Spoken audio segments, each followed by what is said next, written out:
It is good to be blue. The Out of Bounds Show is powered by Blue Cross Blue Shield of Mississippi, the official healthcare provider of the Out of Bounds Show. It is good to be blue. Welcome in, welcome in. 105.9 The Zone, ESPN WRKS. I'm told our signal is still iffy. So listen on the Out of Bounds radio app. We're streaming live. It's crystal clear. The Out of Bounds radio app. We'd love for you to download it, hug it, love it. It needs some love. It needs you this morning. That's the Out of Bounds radio app. It's free, it's cool, it's fun. And we're about to update it, really throw we're going to throw a party. That's what we're going to do. All right, live in the Bank Plus studio. Bank Plus, it's more than a name, it's a promise. We are the Out of Bounds Show, presented by RPT and Rick's Pro Truck. Spray and bed liners and lift kits. Rick's Pro Truck, new retail location, Gluckstadt, Madison County. We want to welcome in our friend Mike Detillier, WWL Radio TV New Orleans. Mike joins us most every Tuesday at 8:30. And, we dive into LSU, into the Saints, into national stories. And before I get into LSU with Mike D, and follow Mike on Twitter at Mike Detillier. But Mike is a reservoir of knowledge when it comes to sports. I mean, we've talked to Pete Maravich and all kinds of different things over the course of the years we've had Mike on. And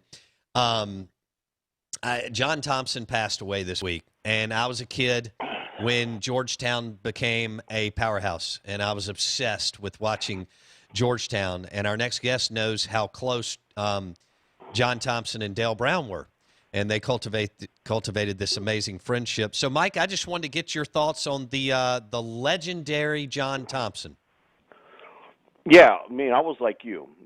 I watched John early in his career and what he built at Georgetown. And, he did have a close friendship with Dale Brown. Dale respected him so much. John was not a boisterous guy. If you got beat by Coach Thompson in Georgetown, he did it with class. He took the losses. Hey, we just didn't play well. The other team played better.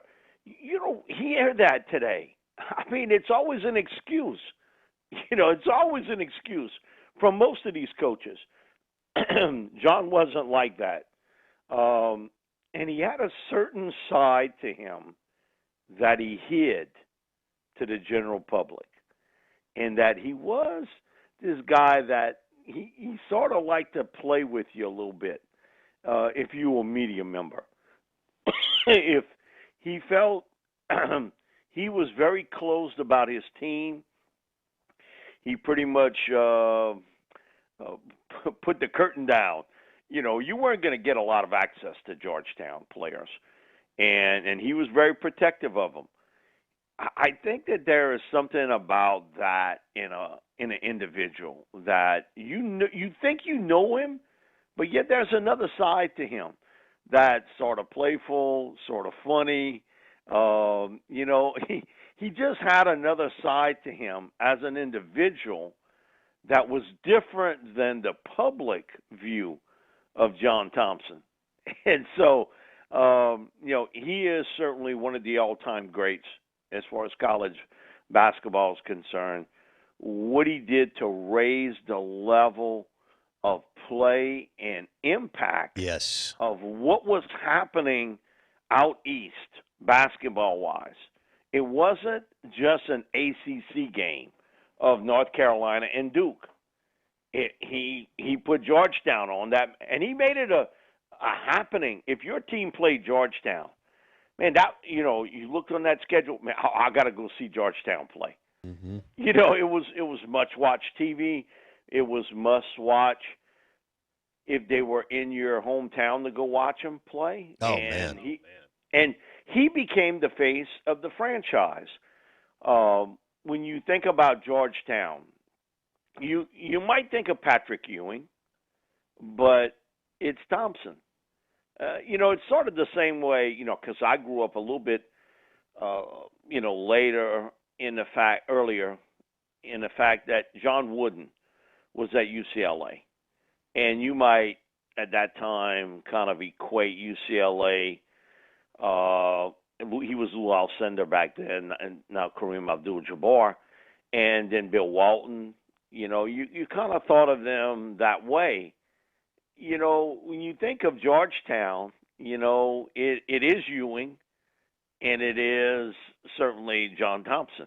Yes. Those pops into your head real quickly into that. And what he did, I think, for college basketball, when it was competitive of who was going to be the king of the hill, he was there fighting for that top spot every year. Because, Mike, year. You remember the Big East was so much fun back then between, St. John's, Georgetown, Syracuse, Raleigh Massimino at Nova, even Seton Hall with P.J. Carlissimo. Was a really good team with P.J., yeah. Yeah, I mean, they just – and Providence, I mean, goodness gracious, Rick Pitino goes through Providence before, going to the NBA. I mean, it was crazy, the Hall of Fame coaches and the Hall of Fame players that were going through the Big East in the 80s, Mike. And when he would hit a high school campus, it was like Nick Saban hits. Everybody, oh, wow, that's John Thompson. And not a lot of guys get that effect when you see a coach on campus. He had that type of effect, and he was a towering guy, so that made it even more so that he was such a big man, and he had that personality with him, and sometimes you saw it, and a lot of times he hit it. He didn't have to show it to you all the time, and you thought about the towel.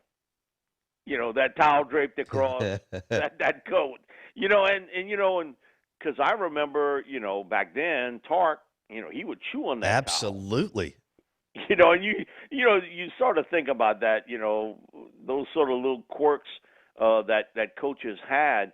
And John was, man, he was something special that you don't see a lot in today's game in college basketball. Now, Coach K, I think certainly has that demeanor when he would walk on a high school campus. He gets your attention. Calipari, same way. He's going to get that attention when he walks on there. How many other guys do that today? Oh, not many. And Mike, it's interesting you talk about when he would walk on a high school campus. He signed a young man here in Jackson, Othello Harrington, in 1992. Right. And I lived in Belhaven, and so Murrah is in Belhaven, that high school. And it was just, that was a big deal that John Thompson was recruiting Othello Harrington and that he eventually signed him. And you're right. It was like a president coming to town when John Thompson would come to Murrah.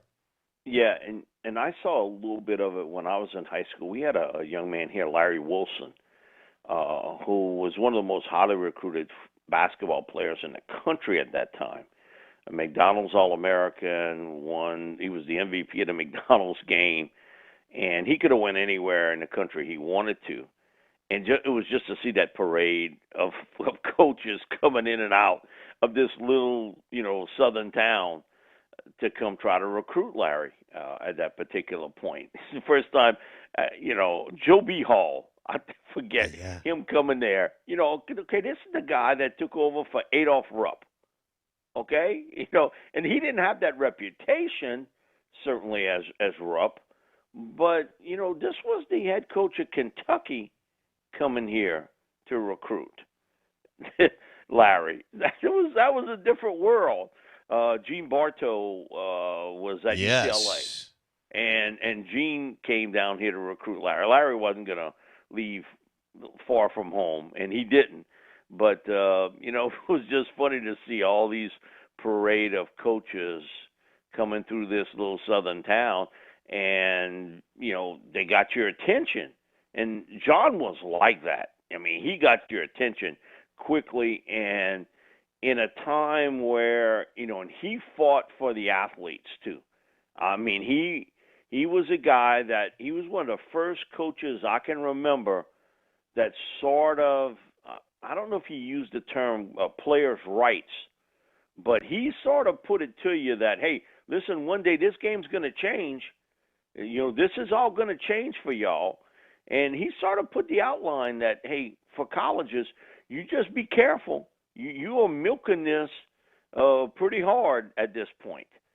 And I think he kind of gave the warning signs of what we're seeing today in not only college basketball, but also in college football.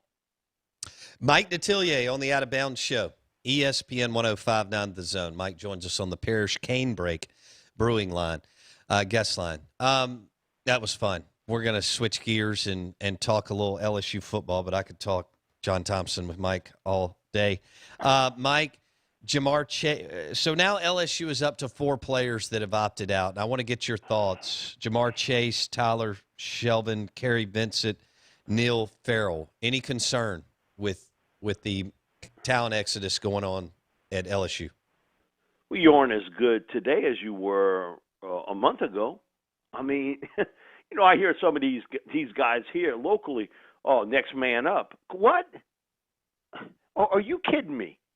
That's great to tell, for a coach to tell his team, or if you're at a Tiger Club benefit, to tell the fans. In reality, that's not what the coach is thinking. Now, you got to have that mentality when you lose players that it is next man up. But in reality, it's really not, because the next man isn't nearly as good. He isn't as good as Jamar Chase. He isn't as good as Tyler Shelvin. He isn't as good as Kerry Vincent Jr. Those are going to be 3 of the top 100 picks in the 2021 draft. Okay, you might have guys talented, but they don't have the experience of those 3 players. Kerry Vincent was a 2.5-year starter at LSU at that nickel corner. Jamar Chase was the best wide receiver in college football. Tyler Shelvin in shape. And I'm always concerned, and boy, I didn't have this concern when I was younger because I was so thin. But as I've gotten older, I understand the plight of guys that have difficulties with weight. And here's a guy who came to training camp, 374 pounds. That's big. That's really big. And he's lost a few, but not a lot. But man, was he a force last year in the middle for LSU? I mean, he was a big-time player that stuffed that inside running game. And he was so athletic for a big man because he had gotten his weight down.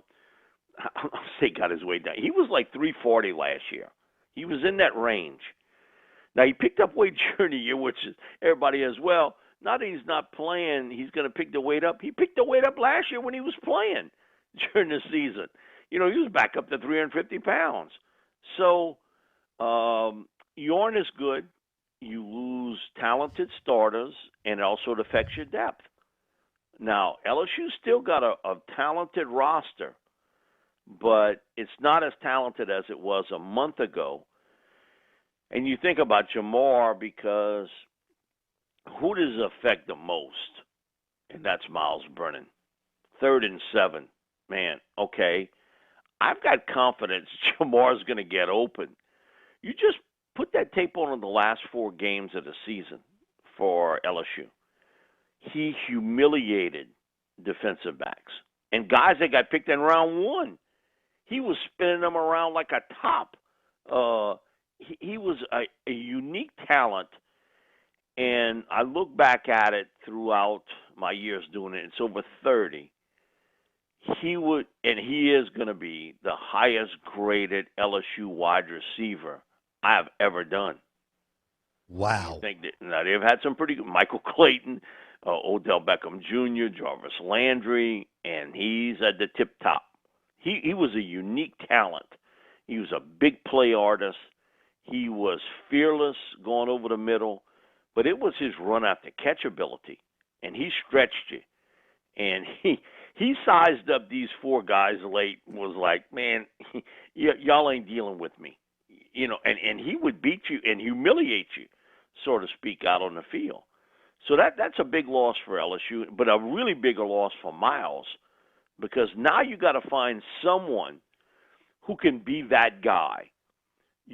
Terrace Marshall Jr. is a very talented player and was one of the elite prep receivers. He's had injuries here at LSU. When he's been healthy, he's been a really good player, but he's also fought the injury bug. Racey McMath has the most to gain. And for people who haven't seen him, and you've seen him on special teams and a little bit of playing time, he's a 6'2", 225-pound receiver who's the fastest of all the LSU receivers, with the exception of Trey Palmer, who weighs about 185 pounds. He's the breakout guy. You look at him, and, man, he's got a nasty sort of stiff arm he puts in your face. And you're talking about a 225-pound guy who's a sub-4.4 40-yard dash guy. So he's got the most to gain, but I think it opens up the avenue to the two freshman tight ends. And I've never seen a tight end, freshman-wise, like the one they got now, and Eric Gilbert. He's the unicorn. I mean, he's a 6'5.5", 255-pound guy who runs in the 4.4s. And so he's been double-teamed all his life. High school, never seen single coverage. It'll be interesting to see how teams try to stop him now because he's going to be a bigger part of this offense. The other one is Cole Taylor, who's a 6'6.5", 250-pound tight end from Colorado, who, man, Ed's raved about, along with Eric, at the tight end position, and how they adjust their offense now without Jamar. So I always think when you lose people, it opens up opportunities. But does someone take advantage of that opportunity? LSU's lost players to the NFL, and now with Jamar, over 200 catches from a year ago. So those 200 catches are out there for Racey, for Trey Palmer, the speedster, who saw a little bit of work last year on special teams, but two freshmen also who have really looked good, and Keishon Butte and Coy Moore, two guys that I think will see a lot of playing time, along with the senior in Jontre Kirkland, who they've bounced around, that cornerback, free safety. He's back where he should have been, and that's at wide receiver. He was a quarterback at Letcher High School. He played for my cousin Tim there. Then he won a state championship for him at quarterback. But he's electrifying with the ball in his hands. They were trying to find a spot. They thought they had Corey Webster again, okay? Because Corey was a quarterback in high school, basketball player similar to Jontre. Tried him at receiver, didn't work out. Put him at corner. He became really good. He became an all-SEC corner, and then he played double digits in the NFL. They thought they could do it with Jontre. It just didn't work out. And now, he's back at receiver. So you have some talent there, but you're not as good because Jamar was such a special player. And Tyler, even at 360 pounds, he was good for 20, 22 plays where he was really effective. Now, you won't have that part in your lineup. So Puaika becomes the guy, along with a guy that we had to stop a practice one time because we had the Louisiana line camp here, and Jacobian Guillory, who is a true freshman at LSU today and the top defensive tackle in the state of Louisiana last year. He was up against guys that were like 230 pounds, 250 pounds. He's 6'2.5", and we put him on the scale and he weighed 336. But he was a powerlifting champion. He was forklifting these guys and pitch them around. I finally went to the counselor that day and I said, "Listen, you got to stop these drills with him. He's to the point where he's taking away every bit of confidence that any of these other high school players have. They're not going to see a guy like him. You got to pull him from the drill." And he was giving his efforts. So we kind of put him in another section. where he was working with Henry Thomas, the former LSU All-American. He became a really good defensive tackle with the Vikings. And Henry was like, man, after feeling him a couple times, basically kind of giving it to you, I can see what those 240-pound guys were going through. So you got some young talent, but they don't have the experience of a Tyler Shelvin. And none of the receivers have the talent of Jamar Chase. Again, with Kerry, because he could play nickel corner and also play nickel safety in the dime, you lose that versatility. You got some really talented young guys, and I think they'll get another one this week. I think they'll get a grad transfer that can play corner that will help in the secondary. But LSU isn't as good today as they were a month ago. Come on. That next man up, it depends on who the next man is. Yeah. How do you think that impact, Mike, I've got about a minute.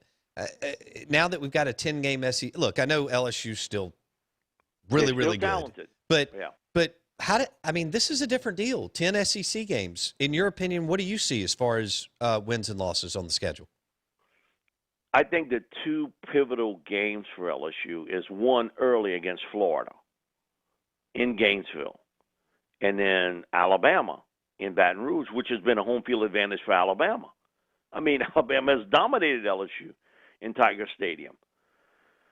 I've always felt this way. If you don't catch LSU early, you're going to have a difficult time catching them late, because I think some of that young talent with experience now is going to have some under their belt. And so I would much rather see LSU early on the schedule. So Mississippi State, Florida, catching them early, I think is the best thing. I don't know about playing them in November because Miles' confidence, I think, will be up. Offensive line play will be better.